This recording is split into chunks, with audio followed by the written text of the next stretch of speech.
बोलिए सियावर रामचंद्र भगवान की जय, यज्ञ भगवान की जय, श्रीमद् भागवत भगवान की जय। आज के छठे दिवस की कथा कानपुर से विजिट हुआ।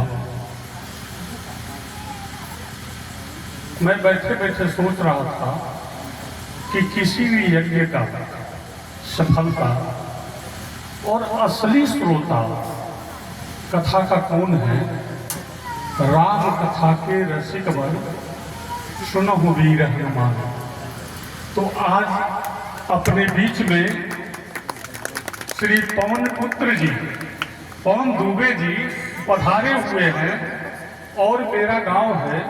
मैं सबसे पहले कथा मंच पर ठाकुर जी की कृपा से आपका और मेरे चेयरमैन साहब इलाहाबाद से पधारे हैं।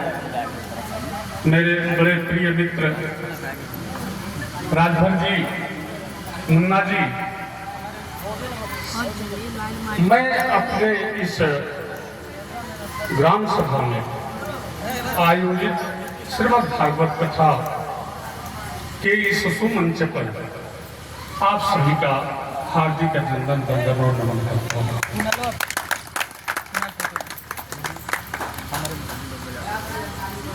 चार वेद, 6 शास्त्र और 18 पुराण जिनको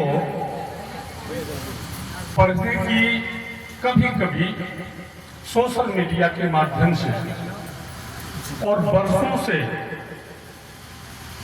हम अपने अनुज, अपने मार्गदर्शक और एक तरह से मेरे गार्जियन भी हैं, सब तरह के रिश्ते जिनसे हैं, ऐसे पवन कुमार दुबे जी जिस मंच पर जहां ऐसे विदुषी, मुझे तो ये लग रहा था कि बेटी है तो कल है। बेटियां हमारे बगल में अनुष्का पाठक जी पिछले वर्ष में आपका चयन प्रधानमंत्री पुरस्कार से सम्मानित हुई। आप यहाँ के डीएम साहब का, वर्तमान डीएम साहब, यहाँ के विधायक का, यह ग्राम सभा ऋणी है कि इस गांव से एक ऐसे पुष्प को निकाल करके आपने सम्मानित किया। दिल्ली में हम लोग बहुत गौरवान्वित हुए और कहीं न कहीं मेरे गांव का नाम हुआ। अगले वर्ष में मैं तो आज साथ में पडरौना चला गया था अनुष्का जी के पिताजी के साथ में, कुछ मेरा ही कार्य था। रास्ते में आपने प्रस्ताव मुझसे रखा है कि जो 26 कश्मीर में बहनों के सिंदूर उड़ गए, ऐसे लोगों की याद में, उनके नाम पर, उनके आत्मा की शांति के लिए एक बृहद भागवत जी की कथा का आयोजन हो, आपने प्रस्ताव रखा है। और मैं आनंदित हो गया हूं कि आपके अंदर देश प्रेम भी है और अनुष्का जी का विचार माध्यम में आप थे। अनुष्का जी का विचार है ठाकुर जी अवश्य ही, क्योंकि विषय चाहे कोई भी हो, अगर पूरा सच्चाई के साथ, ईमानदारी के साथ कार्य करें तो अवश्य ही ठाकुर जी उसे पूरा करते हैं। हम सुनेंगे, वेद के ऋचाओं को सुनेंगे। मैं सोशल मीडिया पर कब तक पढ़ूंगा। आज हमारे श्रीमान पवन दुबे जी जो सरस्वती कॉलेजेस के चेयरमैन हैं और परम विद्वान। मैं ऐसा नहीं कि कथा मंच पर कुछ बढ़ा करके कह रहा हूं, और मेरे गांव के लोग बैठे हैं, इसलिए मैं बता देना चाहता हूं कि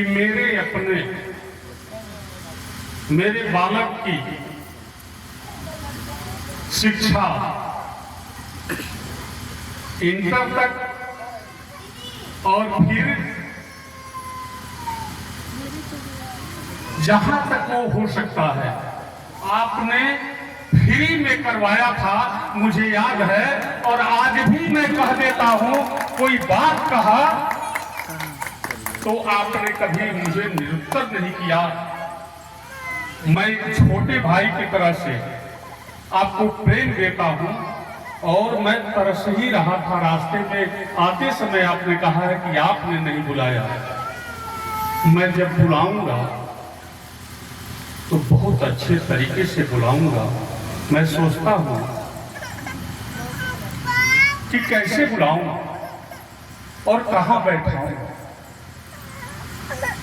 आपकी जगह कुर्सियों पर नहीं है, मेरे लिए कहीं कुर्सी नहीं है आपके लिए। आप तो मेरे दिल में बसते हैं और हृदय में आप स्थापित हैं मेरे लिए। आप सदैव रोज ही मैं चिंतन करता हूं, और मैं अटक के आकर के इधर भगवान की कृपा से मैं रोज ही जो भी आपके दूत मिलते हैं, कहीं न कहीं उन दूत लोगों से मेरी चर्चा होती है और मैं याद करता रहता हूं।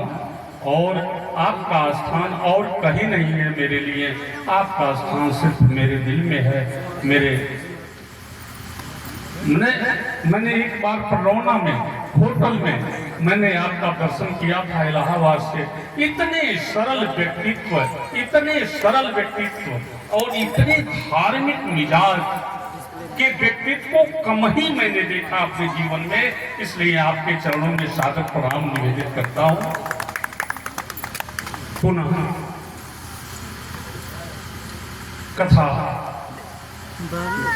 बाधित होगा। हम कथा सुनने आए हैं, मगर भाव है तो रोके कैसे। भाव है, मैं कहना चाहूंगा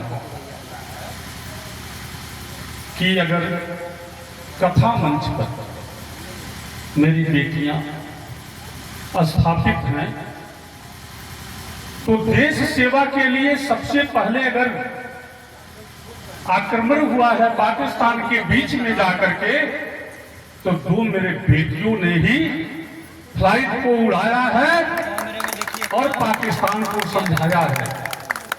हर जगह मेरी बेटियां बहुत ही कामयाब हैं, मातृशक्तियां बहुत ही कामयाब हैं। मैं सभी मातृशक्तियों को, सभी बेटियों को और अपने इलाहाबाद से पधारे पांडे जी को और सभी को बड़छोट कहते प्रार्थना, सबके चरणों में नमन बंदन करते हुए सबके अंदर बैठे हुए नारायण को प्रणाम करता हूं। और मैं चाहूंगा कि मेरे अनुज, मेरे गार्जियन और सब कुछ पधारे हैं। मैं ज्यादा समय ले लिया, मैं सुनना आपको चाहता हूं, तो मैं चाहता हूं कि हम लोग मार्गदर्शन करें कि हम लोगों की प्रीति, हम लोगों का प्रेम ठाकुर जी के चरणों में बढ़े। हम राष्ट्र के प्रति कुछ सोचें। इन्हीं शब्दों के साथ में जय श्रीमन नारायण। और मैं चाहूंगा कि सीधे इधर उधर न करके आप समूह। बहुत बहुत धन्यवाद। व्यासपीठ को प्रणाम करते हुए मंचासीन यशस्वी कथावाचक के चरणों को प्रणाम निवेदित कर रहा हूँ। परम सौभाग्य है कि इस मंच पर ऐसे विदुषी खड़े हैं जो स्वयं सुखदेव जी की एक अवतार तो कम नहीं है। अनुष्का पाठक जी को मैं प्रणाम करता हूँ।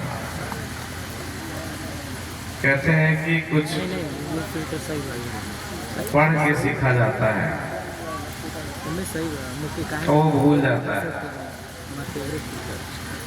ऐसे ज्ञान जो पढ़ा समय के साथ भूल गया। कुछ ज्ञान अवतरित हो जाते हैं, उतर जाते हैं। 9 साल की बच्ची प्रधानमंत्री जी से पुरस्कृत है। कब पढ़ी होंगी? कभी सोची कब पढ़ा इन्होंने? हम लोग 50 साल की उम्र हो गए, पांडे जी की लगभग वही उम्र है। पढ़ते पढ़ते थक जाएंगे, नहीं उतरेगा। लेकिन जिसको स्वयं अपने आप अवतरित हो जाए, अपने अंदर ही श्रीमद् भागवत कथा उतर जाए, वह साक्षात देवी है। ऐसी देवी को मैं प्रणाम करता हूँ। ये इस जन्म में नहीं सीखी है, कई जन्मों की साधना है जो इस जन्म में फलित हुआ है।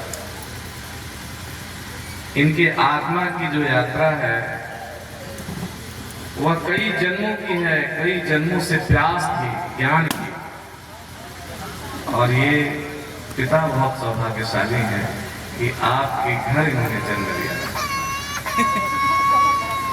मैं रास्ते में आ रहा था, गांव का नाम मैं भूल गया था, क्षमा के साथ कह रहा हूँ पांडे जी।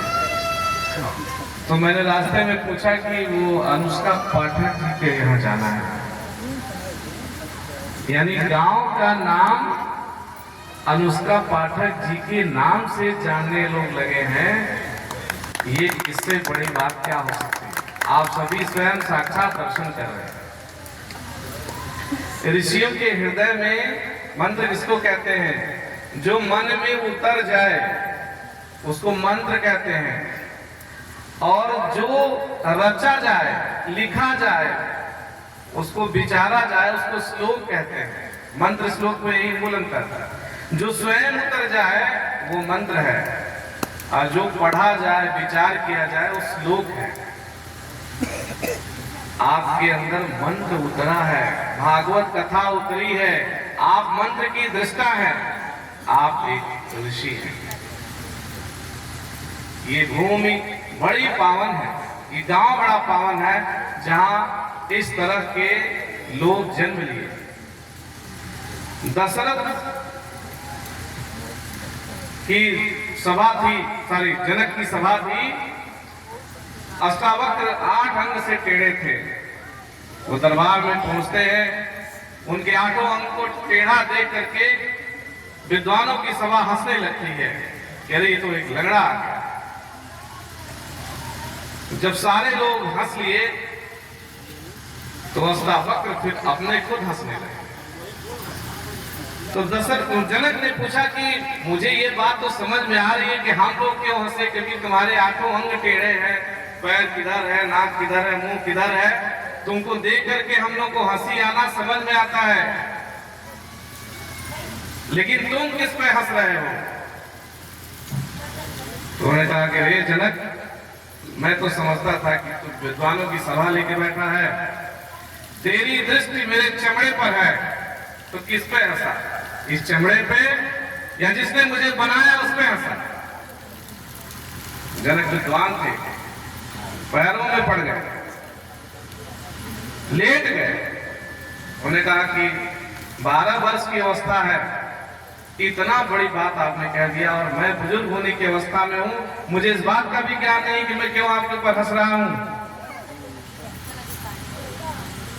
बात यही खत्म होती है, रात में विश्राम करते हैं, आगे की कथा सुनाएंगे आपको। विश्राम करते हैं जब अष्टावक्र महल में, तो पैरों के नीचे पहुंच जाते हैं, चरणों में गिर जाते हैं भगवान जनक अष्टावक्र के और पूछते हैं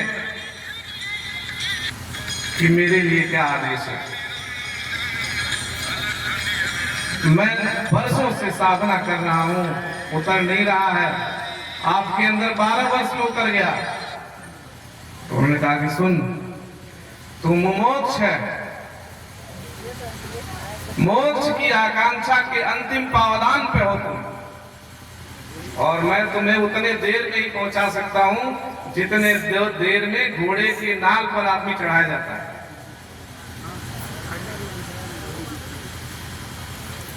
पूछते हैं जनक की, भगवान आप कैसे उतरा? उन्होंने कहा देख, मेरे कई जन्मों की यात्रा है, इसलिए 12 वर्ष में सारा वेद उतर गया, सारा उपनिषद उतर गया, सारा ब्रह्मसूत्र उतर गया, सारा गीता उतर गया हमारे अंदर। ये जो मेरी यात्रा है कई जन्मों की यात्रा है। तो ये जो हमारी अनुष्का जी हैं, यह आधुनिक अष्टावक्र है। कई जन्मों की यात्रा में इतनी विद्वान ऋषि पैदा हुई है। मैं इस गांव को प्रणाम करता हूँ, यहाँ के लोगों को प्रणाम करता हूँ, माता पिता को प्रणाम करता हूँ, इस बिटिया को प्रणाम करता हूँ। आपको आगे बढ़ाने के लिए, आगे जो भी शास्त्र आप अध्ययन करना चाहें, जिस विषय में आप अपने आप को आगे बढ़ाना चाहें, सरस्वती ग्रुप ऑफ कॉलेजेस आपके आगे के अध्ययन के लिए दुनिया के जितने भी कोने में आप जाना चाहती हैं, जितने भी विद्या के केंद्र हैं दुनिया में, जहाँ जहाँ आप जाना चाहती हैं, वहाँ जाने की व्यवस्था हमारा समूह करेगा, हमारा महाविद्यालय करेगा। पूरा सरस्वती ग्रुप आपके साथ है और पूरे सरस्वती ग्रुप का आशीर्वाद है। आप हमारे ऊपर भी अपना आशीर्वाद बनाए रखें, क्योंकि आप आशीर्वाद के लिए आप ही पात्र हैं, हम लोग आशीर्वाद के लिए पात्र नहीं है। क्योंकि जनक से कहते हैं अष्टावक्र की, सुन, मैं बाल वृद्ध नहीं हूं, मैं ज्ञान वृद्ध हूं। तुम क्या हो? तुम उम्र से वृद्ध हो, मैं ज्ञान से वृद्ध हूं। हम लोग उम्र से वृद्ध हैं, आप ज्ञान वृद्ध हैं, ज्ञान वृद्ध हैं। आपको प्रणाम करता हूं, समूचे गांव को प्रणाम करता हूं, आप सभी को प्रणाम करता हूं। एक बार पुनः बड़े भैया महेंद्र पांडे जी से मेरी शिकायत है कि शिवम पाठक ने मुझे पहले बुलाया। आप तो मुझे बहुत दिन से जानते हैं, आपने मुझे नहीं बुलाया। तो एक छोटे भाई का ये आपके प्रति जो है सत्याग्रह है, ये मेरा आपसे सत्याग्रह है कि आपने मुझे नहीं बुलाया। और आप ये नहीं कह सकते कि मैं क्यों बुलाऊं, आपका उत्तर सही नहीं था, आपको तो बुलाना ही था। मैं शिवम से पहले आपने क्यों नहीं बुलाया, ये मेरा आपसे शिकायत है, ये मेरा सत्य का आग्रह है। बहुत बहुत धन्यवाद। एक बार पुनः मंचासीन सभी जितने लोग हैं सभी को प्रणाम निवेदित करते हुए मंच को प्रणाम करता हूँ। आदरणीय पांडे जी को प्रणाम करता हूँ, आपका दर्शन हुआ, बहुत बहुत धन्यवाद। मैडम को प्रणाम करता हूँ, बहुत बहुत धन्यवाद। नमः शिवाय। राधे राधे। हम सभी लोग बहुत ही परम सौभाग्यशाली हैं कि अनुष्का पाठक जी आपके इस गांव में, इस कुशीनगर में उनका जन्म, और आप लोगों से भी ज़्यादा सौभाग्यशाली मैं हूँ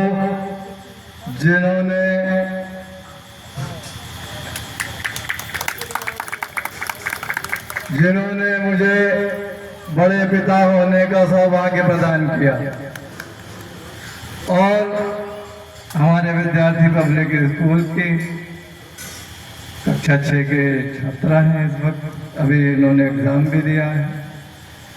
और आध्यात्मिक ज्ञान के साथ साथ संसारिक ज्ञान और सारी चीज़ें ये लेते हुए अपने आप को इतना परिपक्व बनाए कि हम सब लोगों पे विशेष कृपा बनी रहे। समय का अभाव है। धन्यवाद। नमः शिवाय। राधे राधे।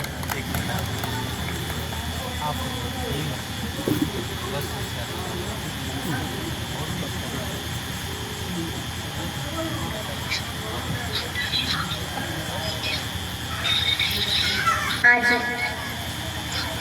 यहाँ पर हमारे अतिथि लोग आए। प्रयागराज से विद्यार्थी ग्रुप के चेयरमैन जी आए,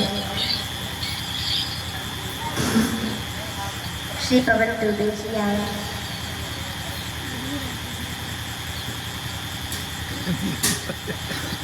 हमारे बड़े पिताजी आए,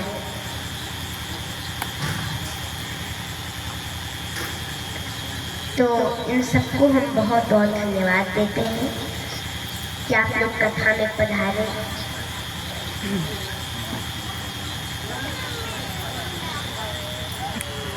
और हम भगवान से प्रार्थना भी करते हैं कि आप लोग जितने लोग आए हैं, आप लोगों पे भगवान की कृपा बनी रहे, ताकि आप लोग हमको आशीर्वाद देते रहे कि हम आप लोगों की कथा के द्वारा सेवा करते रहे। जय श्री कृष्ण, राधे राधे। कहाँ है साहब?